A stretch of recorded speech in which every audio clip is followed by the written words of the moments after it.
Hello guys, welcome back again sa ating YouTube channel, The Action Man. Una sa lahat, may love shoutout po sa lahat ng mga kakampeng at sa mga hindi man mga kakampeng. Kung interesado ka sa video ito, patapusin mo na hanggang dulo at huwag nyo nang kalimutan na i-like at i-share ang ating video para malaman naman ang ilan sa ating mga kababayan na nagtutulog-tulugan sa katotohanan.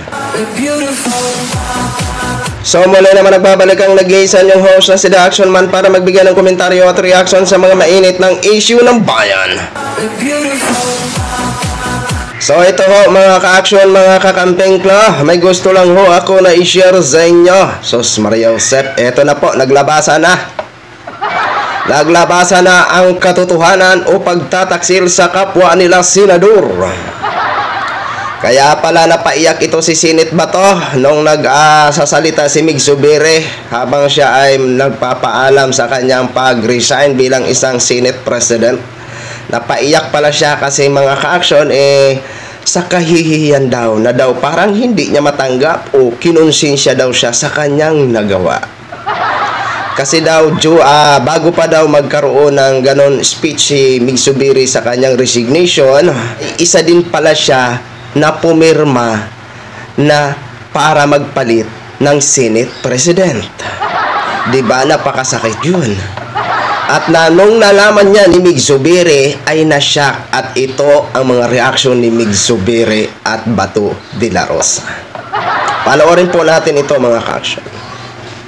Kaya ako napaiyak dahil nga hindi naman sasama ng loob, pero nahiya ako sa kanya dahil hindi ko napanalo yung gira para sa kanya.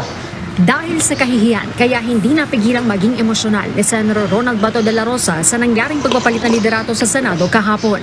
Makikitang napaiyak sa Senator de la Rosa ng pasalamatan ni dating Senate President Juan Miguel Mig Zubiri sa kanyang suporta. Kasi yung nakapirma ako before mag-start ang session. Tapos ngayon, nung sinaluduhan ako ni Mig, talagang hindi ko napigilan, napaiyak ako dahil for me, being a good soldier, ang gusto ko sabihin kay Migs doon is, sorry boss, I failed to win the war for you. Ayan mga ka-action, mga kakamping ha. Kitang-kita po parang nagtaksil siya sa kanyang kapwa senador. Kasi isa daw pala siya, ayan aminado isa din siya na pumirma before pa ang nasabing session. Siyempre naman, nung pumirma ka, tuwang-tuwa ka dahil magpapalit ng liderato o Senate President. No? Pumirma ka sa nasabing At isa din pala ito sa plano o na wala pa man ang nangalap na agad ng pirma, ito si Chis Escudero. No? Siyempre, nung pinasalamatan ka ni Mig Zubiri at sinaluduhan, siyempre, pre-reflect sa'yo yung parang kurot at hapdi ng iyong nararamdaman. Kaya nadala ka ng emosyon mo, umiyak ka. Diba? Sabi nga ho ng mga taga DDS, taksil. At zero vote ka na daw sa 2025. Diba? Grabe mga ka-action, mga kakamping, no? Halatang halata na ngayon si Bato de la Rosa. Biruin mo yan, ha? Sabihin mo pa sa sarili mo, be a good soldier. Be a good soldier ba yan? Yung pumirma ka, tapos kaya tinuturing mo na best friend si Mig Zubiri. Dapat sinabihan mo na. Buti pa si Robin Padilla, hindi nag-attend dyan sa nasabing session. Diba? Ito, tuloy ho natin mga ka-action. At ang tanong ho natin, kung susuportahan pa ba siya ni Mig Zubiri sa darating na 2025 matapos malaman ni Mig Zubiri ang katotohanan. At ito ang reaksyon ni Mig Zubiri.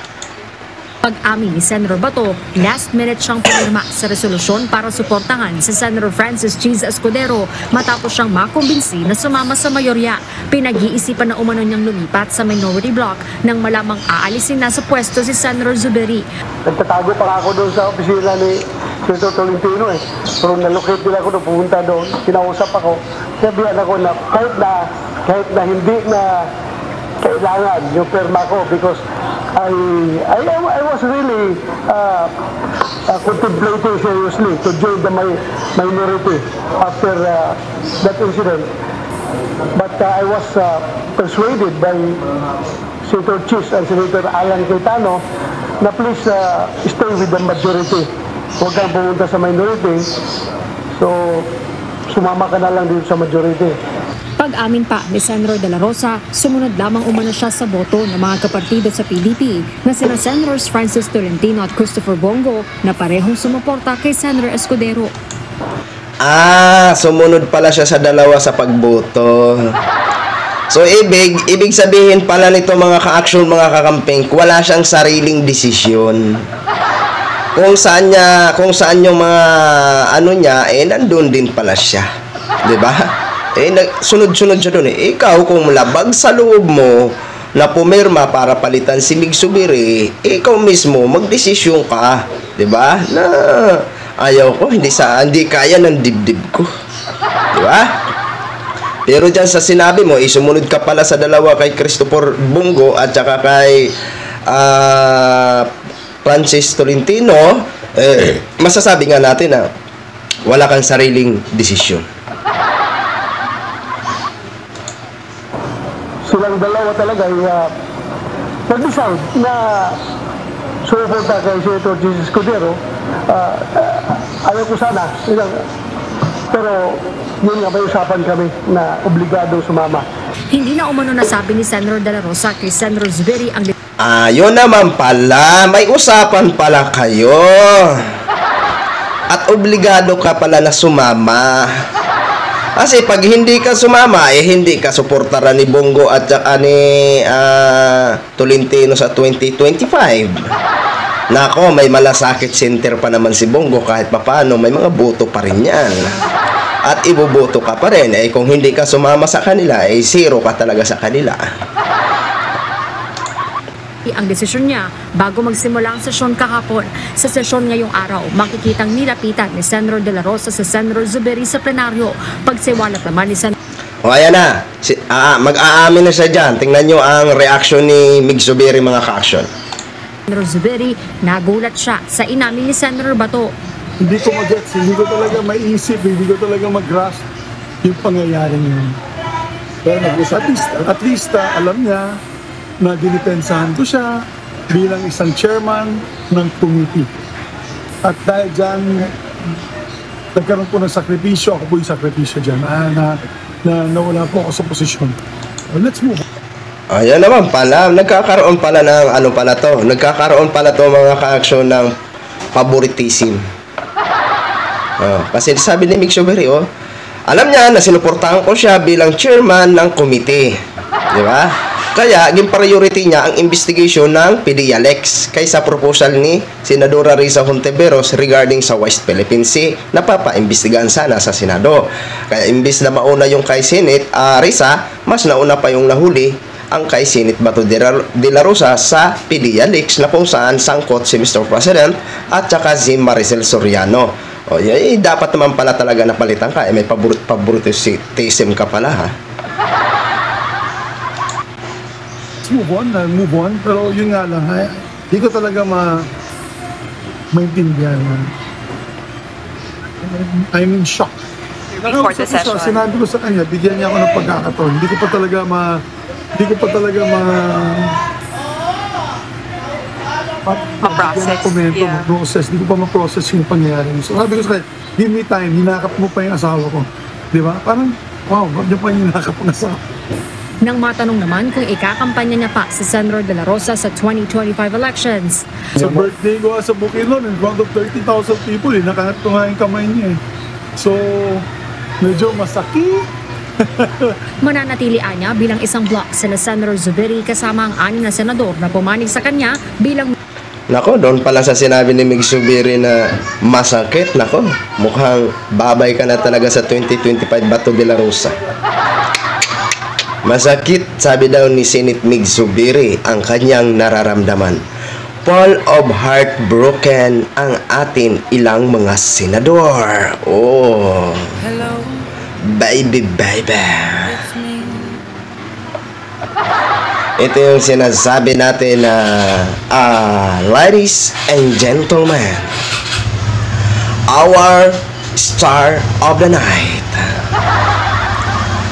full of heartbroken the one and only one, Senate Bato de la Rosa. Please welcome. Charat! Talay! Talagang ating mga pasaway na ating mga senador, Diyos ko po. Lang Magic 7 habang pinag-uusapan pa kung mananatili silang independent. Inamin naman ni Senator Escudero na siya mismo ang nag-ikot sa kanyang mga kasamahan para humingi ng suporta na kanya lamang sinimulan noong nakaraang linggo.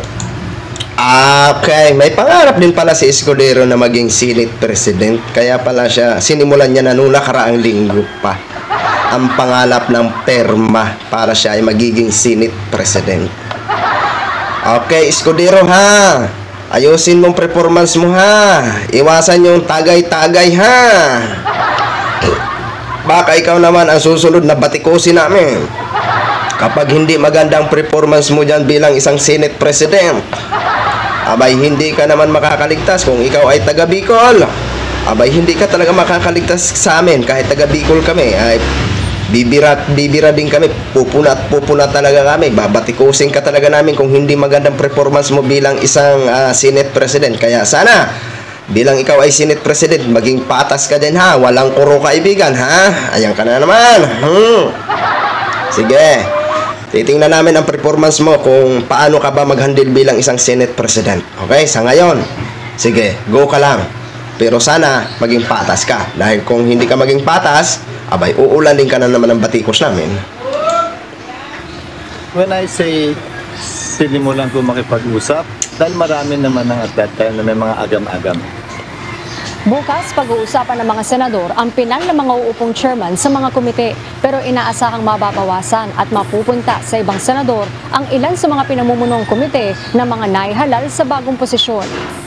Kabilang sa pag-uusapan ang mga papalit sa mga nag-resign na chairman na kumampi kay Senator Zubiri, gaya ng Senate Committees on Ethics at Tourism na iniwan ni Senator Nancy Binay at Senate Committees on Finance at Youth na pinamumunuan ni Senator Sonny Angara. Magkakaroon naman ng dinner ang mga senador sa Malacanang mamayang gabi. Jorge Delgado, UNTV News and Dress. Okay, yun na. Malinaw na mga ka-action, mga kakamping ha. Kung bakit full of heartbroken noong sesyon noong saan na nagsasalita si Senate Mig Zubiri at nag-offer ng kanyang resignation bilang isang Senate President. Okay? Pero itong bagong Senate President, pag-aralan ho natin ito at bantayan ho natin kung maganda ba ang kanyang pamamalakad bilang isang Senate President. Yan po ay trabaho natin ang magbantay sa ating mga opisyal kung ano ang mga kinikilos nila. At kung hindi naman maganda ang kinikilos nila, dyan naman tayo papasok. Diba? Dyan naman tayo papasok para magboses. Kaya, hindi ho natin sila lulubayan. Okay? So, yun lang ho, mga ka-action, mga kakamping vlogging. Share ko lang ho sa inyo. Maraming salamat po sa ating mga viewers sa Luzon, Visayas, South Mindanao, all over the world. Ako po, ang inyong lingkod, sila Action Man. Have a good day, everyone. Beautiful.